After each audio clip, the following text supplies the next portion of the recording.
నా ఫ్రెండ్ ఒకడుండేవాడు.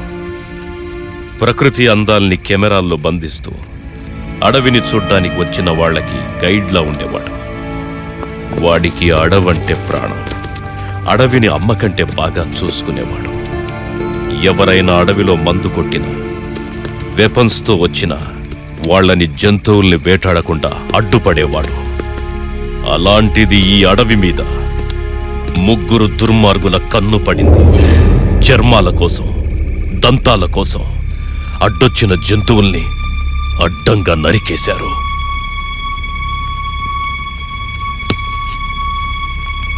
ఎర్ర చందనం, గంధం, ఇంకా ఎన్నో విలువైన చెట్లను వేర్లతో సహా పీకేశారు. అడవి గొంతు మూగబోయింది. అడవి తల్లి చచ్చిపోయింది.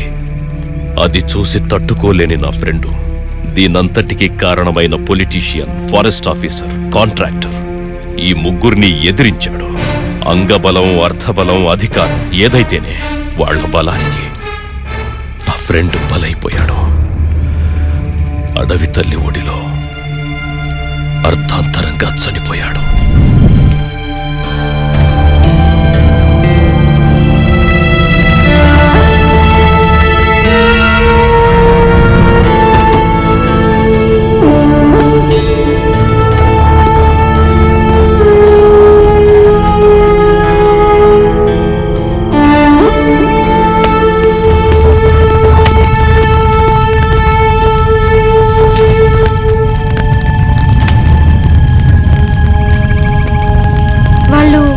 మీ ఫ్రెండ్ ని చంపేశారా? అడవి మీద ప్రేమ తగ్గక ఆత్మగా మారి ఇక్కడే తిరుగుతున్నాడు. ఈ అడవిలో ఉండాలంటే మీకు 3 రూల్స్ చెప్పాను. ఆ రూల్స్ నావి కావు, వాడివే. వాడి రూల్స్ క్రాస్ చేస్తే ప్రాణాలతో వదిలిపెట్టడం. అందుకే మీకు ముందుగా చెప్పాను. కానీ ఒక్కటి మాత్రం నిజం, ఇంతవరకు వాడికి ఎదురుపడ్డ వారెవ్వరూ ప్రాణాలతో మిగల్లేదు.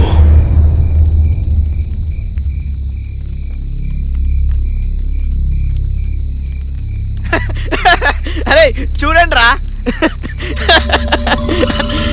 జోక్ బాగానే ఉంది బాసు.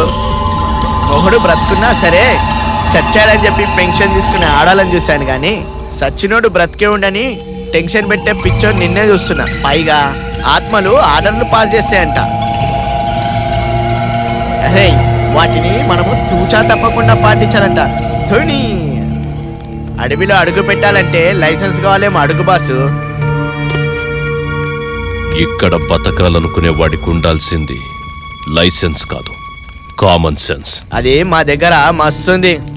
లివిట్రా, తనేదో అలా మాట్లాడతాడు కానీ మన టాపిక్ లోకి వచ్చేయండి. రేయ్, వాడు చెప్పింది నాకెందుకో నిజం అనిపిస్తుందిరా. అరే ఇదంతా సొల్లురా భయ్, నేనైతే డైరెక్ట్ గా చూసేదాకా నమ్మను. రేయ్, ఇక్కడ నమ్మడం నమ్మకపోవడం అనేది ఇంపార్టెంట్ కాదు, తర్వాత కథ ఎవరు చెప్తారనేదే పాయింట్. కథలో కంటెంట్ ఉండాలంటే బాటిల్ ఫుల్ ఉండాలిరా. మంది అయిపోయింది, ఇంకో బాటిల్ ఏడుందిరా? కార్లో సీట్ కింద ఉంది, వెళ్ళి తెచ్చుకో. థ్యాంక్స్ రా భయ్, నేను వెళ్ళి తెచ్చేసుకుంటా. ఇప్పుడే వస్తారా?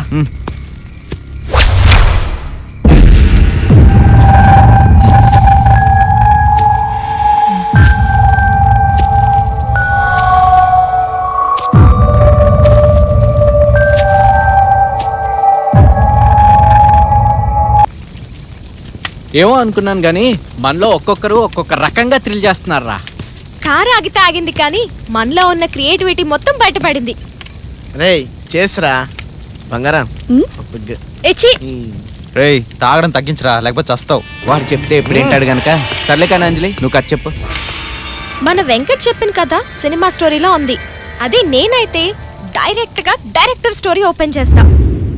అదొక నిర్మానుష్యమైన రోడ్డు.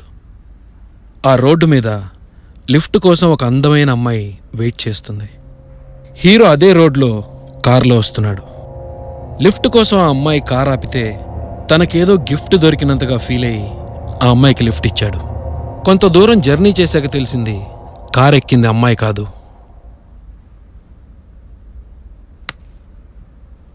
ఆత్మ అని. రివీల్ చేస్తే ఇంటర్వెల్. రేయ్,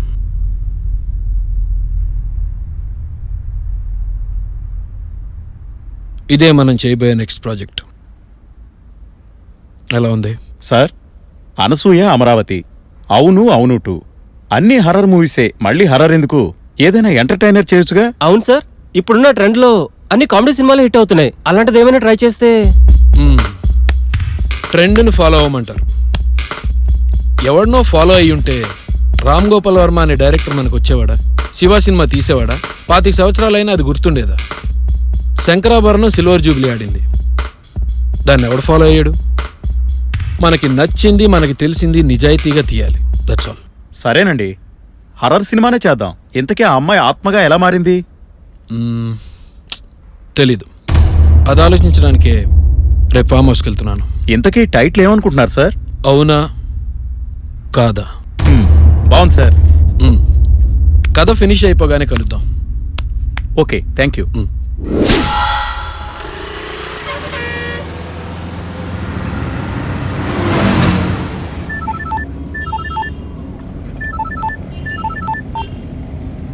చెప్పండి ప్రొడ్యూసర్ గారు. సార్, టీవీ చూసారా? చూడలేదు. ఏ? క్రియేటివ్ డైరెక్టర్ రవిబాబు మళ్ళీ హర్రర్ మూవీ చేస్తున్నట్టు మీడియాలో బ్రేకింగ్ న్యూస్ వస్తాం సార్. ఏమండి, ఇంకా నా కథే పూర్తి కాలేదు, మీకు ఎందుకండి అప్పుడే ఇంత పబ్లిసిటీ పిచ్చి? ప్రాజెక్ట్ అనౌన్స్ చేస్తేనే కదా సార్ మాకు ఫైనాన్స్ దొరికేది. సర్లేండి, నేను చూస్తాను. డ్రైవ్లో ఉన్నాను, తర్వాత మాట్లాడతాను. సరే సార్. ఓకే.